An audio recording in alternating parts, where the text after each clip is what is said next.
సంవత్సరాల తరబడి government job కోసం వేచి చూస్తున్నారా? కేవలం 8 నెలల్లో మీ కల నెరవేర్చుకోండి. వెంటనే కింది నంబర్స్‌కి కాల్ చేయండి. వాళ్ళు బాధలో ఏం చేస్తారో తెలీదు. నిజంగా ఎప్పుడు, ఎక్కడ, ఎలా ఎంటర్ అవుతారో కూడా తెలీదు కదా! సో, సామాన్య ప్రజలు ఎలా జాగ్రత్తగా ఉండాలి అని అంటే ఏం చెప్తారు? ఇప్పుడు మీరు ఇజ్రాయెల్ గురించి ఆలోచించండి. ఇజ్రాయెల్ మన హైదరాబాద్ పాపులేషన్ కంటే చాలా చిన్నది. 70-80 లక్షలు ఉంటుంది మొత్తం ఆ దేశం పాపులేషన్. ప్రతి ఒక్క పౌరుడు ఆర్మీ, నేవీ, ఎయిర్ ఫోర్స్ లో 2 సంవత్సరాలు కంపల్సరీగా ట్రైన్ అవుతాడు. తర్వాత వాళ్ళందరికీ సెల్ఫ్ డిఫెన్స్ తెలుసు. పిల్లల నుంచి, స్కూల్ పిల్లల నుంచి వాళ్ళకి సెల్ఫ్ డిఫెన్స్ చెప్తారు. వాళ్ళ ఇంట్లో ప్రతి ఇంట్లో మనలాగా 3 బెడ్రూమ్ 4 బెడ్రూమ్ మనం విల్లాస్ కట్టుకుంటున్నాం. ఇక్కడ వాళ్ళు ఫస్ట్ ముందు కట్టుకునేది అంటే బంకర్.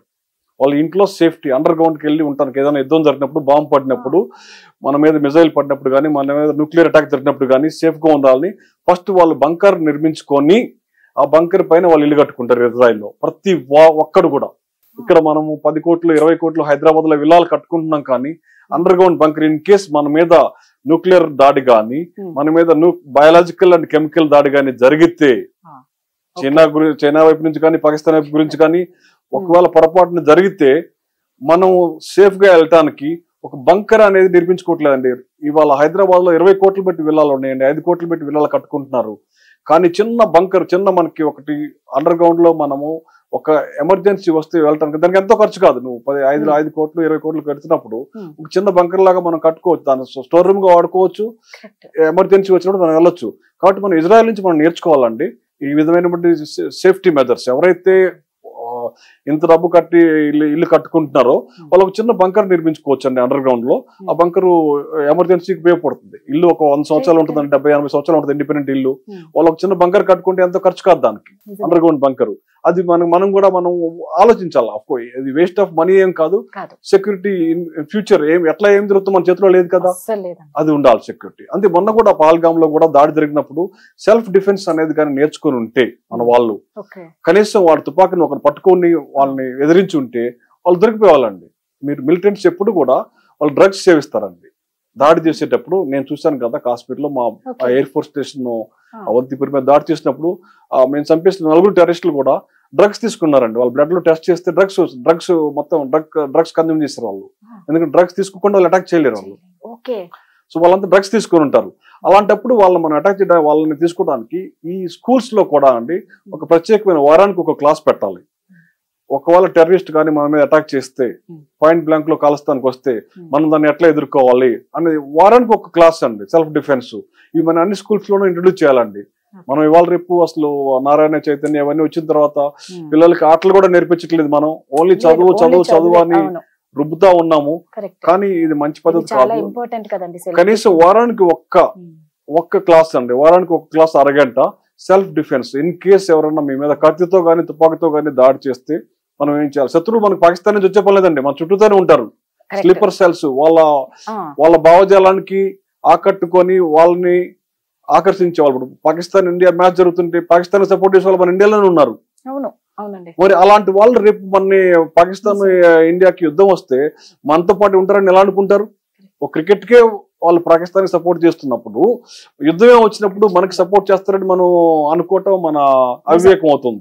సో అలాంటి వాళ్ళు ఎవరైతే పాకిస్తాన్ ని గెలవాలి అని కోరుకునే వాళ్ళు మన ఇండియాలో ఉన్నప్పుడు వాళ్ళు రేపు మనకి యుద్ధం వస్తే మన మీద వాళ్ళు దాడి చేస్తారు, మన సైన్యానికి అడ్డుపడతారు అని వాళ్ళు ఎదుర్కోవడానికి మనము ఏం చేయాలి అనేది మనము ఆలోచించాలండి.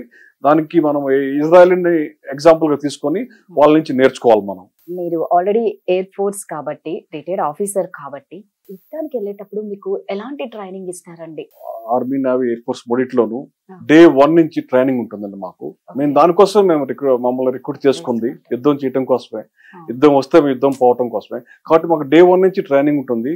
ఎవ్రీ ఇయర్ మేము రిహార్సల్ చేస్తామండి, యాక్టివేషన్ చేస్తాం. ఒక యుద్ధం వస్తే ప్రతి ఒక్క ఎయిర్ ఫోర్స్ స్టేషన్ కానీ, ఆర్మీ కానీ, నేవీ కానీ ప్రతి సంవత్సరానికి ఒకసారి, ఆ తర్వాత కొన్ని సెన్సిటివ్ బేసిస్ అయితే బార్డర్ ప్లేస్ లో ఉన్నాయితే ప్రతి క్వార్టర్ అంటే ప్రతి 3 నెలలకు ఒకసారి యాక్టివేషన్ అంటామండి.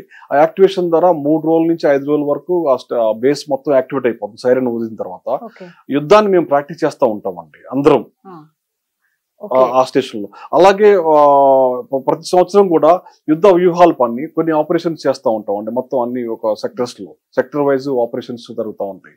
అవన్నీ మేము మొదటి నుంచి ప్లాన్ చేసుకొని తర్ఫీదు పొంది ఉంటాం కాబట్టి మాకు ఆ ప్లానింగ్ కి భయం ఉండదు. మాకు ఏదైనా టాస్క్ వస్తే దాన్ని ఇప్పుడు కూడా మన పహల్గాము దానికి రిటాలియేట్ చేయడానికి మనం ఇప్పుడు ఆపరేషన్ సింధూర్ కూడా 15 రోజులు మనము జాగ్రత్తగా ప్లాన్ చేస్తాం. ఎందుకంటే ఆ 9 స్థావరాలు కరెక్ట్ లొకేషన్స్ ఇప్పుడు ఉన్నవి అవేనా లేకపోతే అక్కడి నుంచి మారిపోయారా, వేరియస్ ఇంటెలిజెన్స్ రిపోర్ట్స్ మనకి research and analysis wing, NTRO, అలాగే ఫారిన్ సంస్థలైన మొసాద్, తర్వాత CIA వాళ్ళ రిపోర్ట్స్ అన్ని తీసుకుని వాళ్ళ స్థావరాలు ఎక్కడెక్కడ ఉన్నాయి ఉగ్రవాద స్థావరాలు అవన్నీ వెరిఫై చేసుకుని రీచెక్ చేసుకుని మనం ఎయిమ్ అండ్ ఆబ్జెక్టివ్ ఏంటి, మనం ఏం చేయాలి అని నిర్ణయించుకున్నారండి. దానికి ఆల్మోస్ట్ 2 వారాలు టైం పట్టింది. మనకి ఇంకేం కావాలి అని ఆ ప్లాన్ ప్రకారం మనము ఏ స్థావరాలు అటాక్ చేయాలి, దాంట్లో ఎవరెవరు ఉండాలి, ఎక్కడెక్కడి నుంచి చేయాలి, ఏ టైంలో చేయాలి అని చాలా సీక్రెటివ్ గా సర్ప్రైజ్ ఎలిమెంట్ తోటి మనం ఆపరేషన్ సింధూర్ ని సక్సెస్ఫుల్ గా కండక్ట్ చేయగలిగామండి. సో ఇప్పుడు మాక్ డ్రిల్ అనేది ఒకటి నడుస్తూ ఉంది. అంటే ఇవి వీడియోస్ అన్ని మనం ఎక్కువ అయిపోతూ ఉన్నాయి. అంటే మనం ప్రతిదీ వాళ్ళకు చూపిస్తూ ఉన్నామేమో, వాళ్ళు ఇంకేం చేయాలి అంటే వాళ్ళకు మనం ఎలా అనిపిస్తుంది అంటే ఒక్కొక్కసారి నాకు భయం వేస్తుంది, దొంగ చేతికి తాళాలు ఇచ్చినట్లేమో. అంటే ముందుగానే అంతా కనిపిస్తుంది, ముందు ఏం చేశారు, వాళ్ళు జాగ్రత్త పడతారా లేకపోతే వీళ్ళు దీనికి మించి ఇంకేమన్నా చేస్తారా ఈ సోషల్ మీడియా వల్ల? అంటే సోషల్ మీడియా వల్ల లాభాలు ఉన్నాయి, నష్టాలు కూడా ఉన్నాయండి. రెండు ఉన్నాయి. ఒక నాణానికి రెండు వైపులు ఎట్లా ఉంటాయి దీనికి కూడా ఉన్నాయి. ఇన్ఫర్మేషన్ కూడా వెళ్తుందండి సోషల్ మీడియా వల్ల. ఇప్పుడు మాక్ డ్రిల్ అన్నాం కదా, మాక్ డ్రిల్ అనేది ఎందుకు అవసరం అంటే రేపు యుద్ధం వస్తుంది అనుకోండి, మనకి బ్లాక్అవుట్ సైరన్ ఇస్తారు. బ్లాక్అవుట్ సైరన్ ఇవ్వగానే లైట్స్ అన్ని ఆపేసేయాలి, మనం లైట్స్ అన్ని ఆపేసి కర్టన్స్ వేయాలి. అప్పుడు ఏంటంటే మొత్తం చీకటి కనిపిస్తుంది.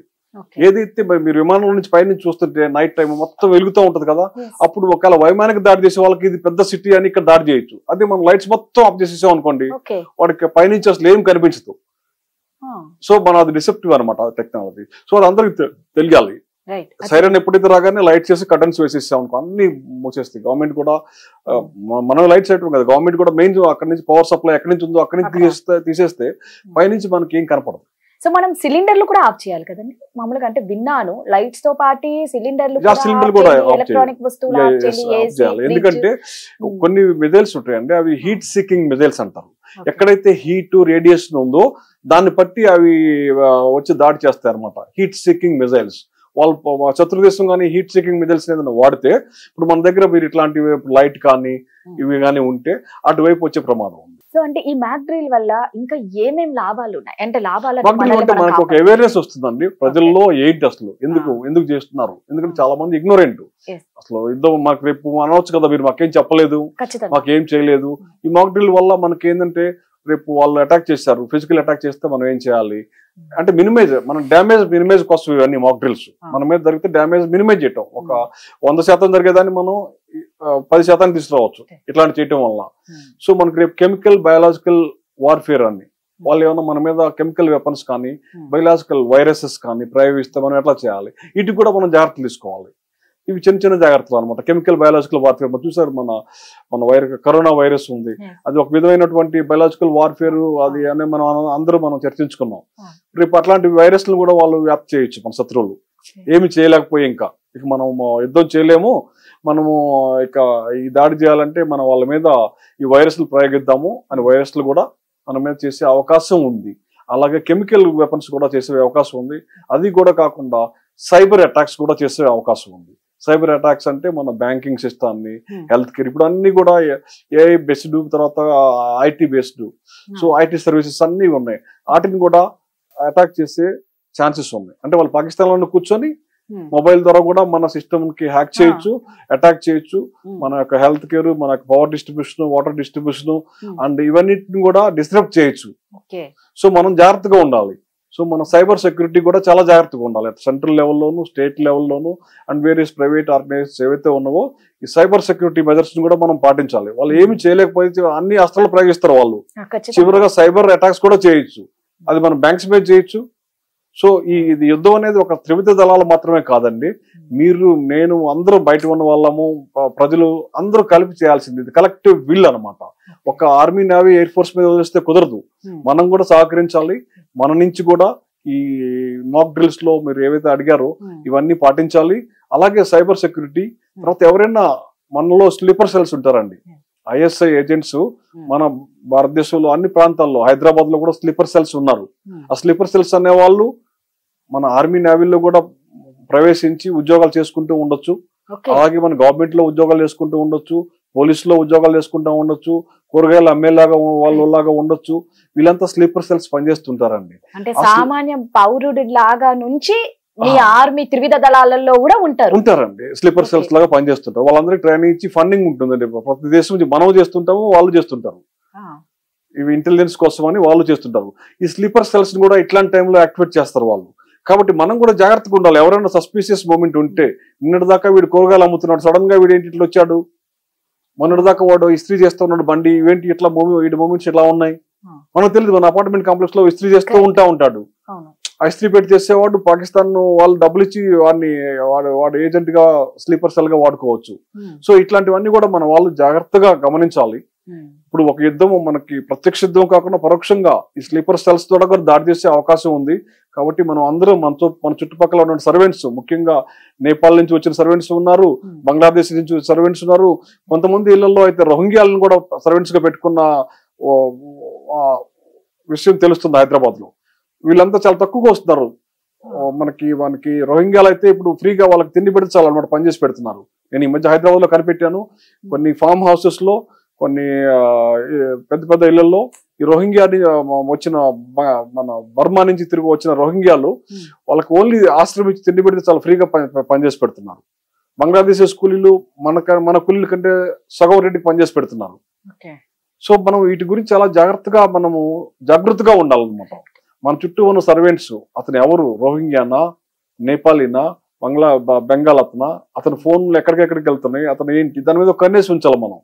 సో భారత ఆర్మీ, నేవీ, ఎయిర్ ఫోర్స్ తో పాటు పోలీస్ తో పాటు మన ప్రతి పౌరుడు కూడా ఎక్కడైతే మనకి వీళ్ళు పనిచేస్తూ ఉంటారో, మన ఇజ్రాయలీ ప్రజలు, ఇజ్రాయలీస్ లాగా మనం వాళ్ళని చూసి నేర్చుకొని చాలా అలర్ట్ గా ఉండాలి. నిజమండి. అంటే మీరు ఆల్రెడీ 4 టెర్రరిస్టులను కూడా చంపేశారు. మీకు మీ ఫ్యామిలీ కానీ ఏదన్నా గుర్తు రావడం అంటే అనిపిస్తుందా, ఇంకా నేను ఇంతేనేమో, నేను తర్వాత ఏంటనాది అన్న క్వశ్చన్ మీలో మీకు కలుగుతుందా? నిజంగా అండి. ఎందుకు కానీ నేను ఆ రోజు నాకు మోటరోలా సిస్టమ్ లో కాల్ వచ్చింది, గార్డ్ రూమ్ అండర్ అటాక్ అని. ఆ కాల్ రాగానే మేమందరం వెపన్ మా దగ్గర ఉంటుంది ఆల్రెడీ అందరి దగ్గర. అక్కడ జమ్మూ కాశ్మీర్ కాబట్టి ప్రతి ఒక్కరికి వెపన్ ఇస్తారు. నేను గ్రౌండ్ డిఫెన్స్ కమాండర్ని. ఎప్పుడైతే గార్డ్ రూమ్ అండర్ అటాక్ అని కాల్ రాగానే నేను బీపీ జాకెట్ తీసుకొని జీప్ తీసుకొని వెళ్తాను గార్డ్ రూమ్ దగ్గర. గార్డ్ రూమ్ ఒక 2 పర్లాంగ్ దూరంలో ఉంటుంది. నాకు జీప్ చూడగానే శబ్దాలు వినిపిస్తా ఉంది, కాల్పులు గేట్ దగ్గర. నేను జీప్ ఆపేసేసి క్రాలింగ్ చేసుకుంటూ ఒక 100 మీటర్లు అండి క్రాలింగ్ చేసుకొని నేను ఒక బంకర్ ఉంది గార్డ్ రూమ్ ముందే, దాంట్లోకి వెళ్ళి కూర్చున్నాను అండి. నా తల మీద నుంచి బుల్లెట్స్ వెళ్ళిపోతా ఉన్నాయి. నేను బీపీ జాకెట్, బీపీ హెల్మెట్ పెట్టుకొని ఉన్నాను. ఆ గేట్ తీయలేదండి. మా అదృష్టం కొద్దీ ఆ గేట్ దగ్గర ఉన్నటువంటి ఒక ఎన్సీ ఉన్నాడండి. అతను ఆ గేట్ తీయకపోవడం వల్ల మేము బతికిపోయాం. గేట్ తీసుంటే కనీసం వాళ్ళు ఒక 20-30 మందిని చంపేసి ఉండేవాళ్ళు. ఆ గేట్ ఓపెన్ చేయలేదు అతను. ఓపెన్ చేయపోయే తలకి వాళ్ళు టెర్రరిస్టులు కాల్పులు చేయడం మొదలెట్టారు గేట్ మీద. 2 గార్డ్స్ మీద కాల్పు చేసేసారు. అందరం పోస్ట్ దగ్గర బంకర్స్ ఉంటాయి, సెమీ బంకర్స్ ఉంటాయి అనమాట. దాంట్లోకి మేము వెళ్ళిపోయి తలకు మాత్రం కనిపిస్తూ ఉంటుంది. అక్కడి నుంచి నేను స్టెన్ఎంసీ ద్వారా నేను ఫైర్ చేశాను. 14 బుల్లెట్స్ ఫైర్ చేశాను. నేను వెళ్ళే తలకే 3 టెర్రరిస్టులు చంపేశారు మా గార్డ్స్. గేట్ దగ్గర ఉండే మెయిన్ గేట్ దగ్గర ఉండే గార్డ్స్ 3 టెర్రరిస్టులని నేను వెళ్ళే తలకే చంపేశారు. వాళ్ళు పడిపోయినారు అక్కడ. ఒక టెర్రరిస్ట్ మాత్రం పెద్ద చినార్ ట్రీ ఉంది, ఆ చినార్ ట్రీ వెనక దాక్కుని ఉన్నాడు. అతన్ని చంపడానికి ఓన్లీ అతని బాడీ ఒక 10% మాత్రమే కనిపిస్తుంది. నేను పంపించిన 14 బుల్లెట్స్ కూడా అతని చేతికి తగిలి తర్వాత వెనక నుంచి నేను కమాండ్ ఇచ్చాను, అటు వెనక నుంచి బిఎస్ఎఫ్ వాళ్ళని టేక్ ఆన్ చేయమని. అతను వెనక నుంచి అప్పుడు వెళ్ళి పోస్ట్ వెనక్కి వెళ్ళి చేయటం వల్ల అతను చనిపోయాడు. నిజంగా ఈ రోజు మీ ఎదురుగా నేనున్నాను. నిజంగా నేను చాలా హ్యాపీగా ప్రౌడ్ గా ఫీల్ అవుతున్నానండి. కానీ మీరు నిజంగా ప్రాణాలు అరిచేతిలో పెట్టుకొని కాదు, అసలు ప్రాణాల మీద ఆశ వదిలేసుకొని మీరు చేస్తారు కదండి ఇవన్నీ. ఉద్యోగంలో జరిగింది మేము అందుకండి. ఎందుకంటే మాకు భారత ట్యాక్స్ పేయర్స్ మనీ మాకు చాలా మీకు అత్యధికంగా మా సాలరీస్ కూడా చాలా అత్యధికంగా ఉంటాయండి. నేను ఎయిర్పోర్ట్ లో చేరినప్పుడు అందరూ అడిగారు నువ్వు ఎందుకు వెళ్తున్నావు. నేను పిహెచ్డీ డిస్కంటిన్యూ చేసి నేను ఎయిర్పోర్ట్ లో చేరాను. అందరూ అడిగారు నువ్వు పిహెచ్డీ చేస్తున్నావు కదా, లెక్చర్గా వెళ్ళొచ్చు కదా అంటే, అప్పుడు నా శాలరీ బేసిక్ పే వచ్చేసి 2300 అండి. ఐఏఎస్ బేసిక్ పే 2200 అండి. నేను చేరినప్పుడు 1990లో. నేను చెప్పాను ఒక ఐఏఎస్ ఆఫీసర్ కంటే ఒక 100 రూపాయలు ఎక్కువ బేసిక్ పే ఉంది. Commission officer president of India appoint చేస్తున్నాడు. ఇది నాకు ఎన్సీసీ ట్రైనింగ్ నేను తీసుకున్నాను, ఎన్సీసీ సర్టిఫికేట్ ఉంది. ఇది నేను సైన్యంలో చేరతాను అధికారి కానీ గర్వంగా వెళ్ళానండి. అప్పటికి మీకు పెళ్లి కాలేదండి. నేను అవధిపూర్ అటాక్ జరిగినప్పుడు పెళ్ళయింది, సర్వీస్ లో చేరినప్పుడు కాలేదు. ఈ టెర్రరిస్ట్ అటాక్ జరిగినప్పుడు మాత్రం నాకు పెళ్ళయింది, అదే సంవత్సరం పెళ్ళయింది నాకు. ఎలా అండి పెళ్లి అంటే మీరు ఎలా అంటే అవతల ముందే మీ కాబోయే లైఫ్ పార్ట్నర్ కి అన్ని చెప్పేస్తారా, వాళ్ళు కూడా అన్నిటికీ రెడీ అయ్యే మిమ్మల్ని మ్యారేజ్ చేసుకుంటారా? ముందు చెప్పామండి, మేము మా ఎయిర్ ఫోర్స్ లో ఉన్నామంటే వాళ్ళకి కూడా తెలుసు. మా శ్రీమతి కూడా డిఆర్డిఓ బ్యాక్గ్రౌండ్ నుంచి వచ్చింది, వాళ్ళ ఫాదర్ కూడా డిఆర్డిఓలో సైంటిస్ట్. సో వాళ్ళకి అన్ని తెలుసు. తను ప్రస్తుతం సాఫ్ట్వేర్ ఇంజనీరు. నెక్స్ట్ పాకిస్తాన్ క్రూర మృగాలు మళ్ళా ఎప్పుడు ఎలా దారి తీస్తారో, మళ్ళా మన అమాయక ప్రజల్ని ఏం చేస్తారన్న భయం మాత్రం ఖచ్చితంగా ఉంటుంది అందరికి. ఆ భయంని ధైర్యంగా తీసుకొని ఎలాంటి జాగ్రత్తలు తీసుకోవాలి అంటారు సామాన్య ప్రజలు? సామాన్య ప్రజలందరికీ నా రిక్వెస్ట్ అండి, మన ప్రభుత్వం తీసుకునే చర్యలకి సంపూర్ణ మద్దతు తెలపాలి అందరూ. ఏ పొలిటికల్ పార్టీ అయినా కానీ, ఏ మతం అయినా కానీ ఒక తాటి మీద నిలబడి మనమంతా భారతీయులము, మన దేశం భారతదేశము, మన భారతదేశ సౌభ్రాత్యాన్ని మనం కాపాడుకోవాలి అని మనము ఏకతాటిగా నిలబడాలి. అది ముఖ్యమైనది. మనం విడిపోయామంటే శత్రువుకి అది బలం అవుతుంది. సో మనం విడిపోకుండా ఉండాలి ఒకటి. తర్వాత మనం జాగ్రత్తలు తీసుకోవాలండి. మనము ఇప్పుడు పరిస్థితుల్లో మనము ఎట్లాంటి జాగ్రత్తలు తీసుకోవాలంటే, మనము షాపింగ్ కాంప్లెక్సెస్ కానీ, తర్వాత పెద్ద పెద్ద సినిమా హాల్స్ ఇవన్నీ ఉన్నాయి కదా, వాటిని మనం అవాయిడ్ చేయటం గ్యాదరింగ్స్, హై గ్యాదరింగ్స్. ఎందుకంటే ఏదన్నా స్లీపర్ సెల్స్ అటాక్ చేస్తే ఎక్కడైతే ఎక్కువ ఉంటారో అక్కడ అటాక్ చేయడానికి కారణాలు ఉన్నాయి. అవన్నీ మనం అవాయిడ్ చేయటము. తర్వాత లిమిటెడ్ మూమెంట్స్ మనం చేసుకుంటూ, మన కార్యక్రమం మనం చేసుకుంటూ, అన్ని చేసుకుంటూ మనం తగు జాగ్రత్తలు తీసుకొని మనకి సరిపడా మనకి సరుకులు ఇంట్లో అవి అన్ని ఉండేట్టు. అంటే ఇప్పుడు తొందరపడే పని ఏం లేదు. ఇప్పుడు మనకి జాగ్రత్తగా ఉండడంలో తప్పు లేదు కదా. పాకిస్తాన్ ఏం చేయలేదు 100 సార్లు. నేను చెప్పాను, ముందే చెప్పాను, 100 సార్లు ఆలోచిస్తాను. ఎందుకంటే మన మీద యుద్ధం కానీ చేస్తే పాకిస్తాన్ అనేది మ్యాప్ లో ఉండదు. ఎందుకంటే 5 ముక్కలు విడిపోద్ది అది. అది వాళ్ళకి తెలుసు, పూర్తిగా తెలుసు వాళ్ళకి. ఎందుకంటే కాన్సన్ట్రేషన్ ఇంటి పెడితే అటు బలూచిస్తాన్ అయిపోతుంది, ఇటు పఖ్తూన్ఖ్వా విడిపోద్ది, మరుసటి రోజు విడిపోద్ది. అందుకని వాళ్ళు దాన్ని తట్టుకోలేదు. అందుకని మన మీద దాడి చేయలేరు. వాళ్ళు చేశారు అంటే అది అంతమైపోతుంది ఆ దేశం. కాబట్టి మనము అంతగా భయపడాల్సిన పని లేదు. మన ఆర్మీ, నేవీ చాలా దృఢంగా ఉన్నాయి. త్రివిధ దళాలు, మన chief of defence staff control చేస్తున్నారు. కాబట్టి సంయుక్తంగా దాడి చేసి దాన్ని తిప్పికొట్టగలము. పాకిస్తాన్ మనకి ఏ మాత్రం సరిపోదు, సరి ఉజ్జి కూడా కాదు. మనం భయపడాల్సిన పని లేదు, హాయిగా నిద్రపోవచ్చు మనము. కాబట్టి మన తరపు నుంచి మనం తీసుకోవాల్సిన జాగ్రత్తలు, ఈ బ్లాక్అవుట్ మూమెంట్ కానీ, బ్లాక్అవుట్ మెజర్స్ కానీ, తర్వాత ఫిజికల్ సెక్యూరిటీ మెజర్స్. మన అపార్ట్మెంట్ కాంప్లెక్స్ లో ఎవరు వస్తున్నారు, ఎవరు పోతున్నారు, తెలియని వాళ్ళు ఎవరైనా వస్తున్నారా, డెలివరీ బాయ్స్ ఏదైనా ఫుడ్ మనం పాయిజన్ చేస్తానికి అవకాశాలు కూడా ఉన్నాయి. ఇవన్నీ చూసుకొని మనము జాగ్రత్తగా ఉండాలి.